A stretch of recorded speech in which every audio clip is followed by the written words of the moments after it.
ഡൽഹി മുൻ മുഖ്യമന്ത്രി അരവിന്ദ് കെജ്രിവാളിന് നേരെ ആക്രമണം. കെജ്രിവാളിന്റെ ശരീരത്തിലേക്ക് സ്പിരിറ്റ് ഒഴിച്ച് കത്തിക്കാൻ ശ്രമിച്ചെന്ന് AAP ആരോപിച്ചു. ഗ്രേറ്റർ ഡൽഹിയിലെ പാർട്ടി പദയാത്രയ്ക്കിടെയായിരുന്നു സംഭവമുണ്ടായത്.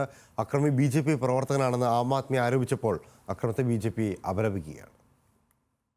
വരുന്ന നിയമസഭാ തെരഞ്ഞെടുപ്പിന് മുന്നോടിയായി ഡൽഹിയിലെ വിവിധ മണ്ഡലങ്ങളിൽ പദയാത്ര നടത്തിവരികയാണ് ആം ആദ്മി പാർട്ടി.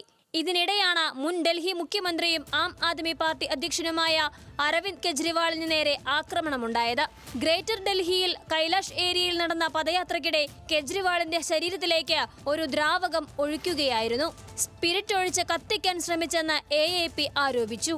അക്രമിയുടെ പക്കൽ നിന്ന് തീപ്പെട്ടി കണ്ടെടുത്തതായി പോലീസ് വ്യക്തമാക്കി. എന്നാൽ ഒഴിച്ച വസ്തു എന്തെന്ന് സ്ഥിരീകരിച്ചിട്ടില്ല. അതിക്രമം നടത്തിയയാളെ സുരക്ഷാ ഉദ്യോഗസ്ഥർ പിടികൂടി.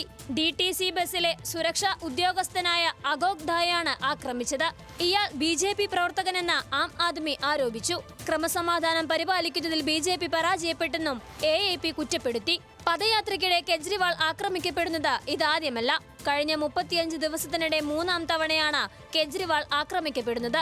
കഴിഞ്ഞ ഒക്ടോബർ 26-ന് പടിഞ്ഞാറൻ ഡൽഹിയിലെ വികാസ്പുരിയിൽ വെച്ച് ആക്രമണം നേരിട്ടിരുന്നു. അതേസമയം കെജ്രിവാളിനെതിരായ ആക്രമണത്തെ BJP അപലപിച്ചു. ഇത്തരം നീക്കങ്ങളോട് യോജിപ്പില്ലെന്ന് BJP പ്രതികരിച്ചു. National desk news Malayalam.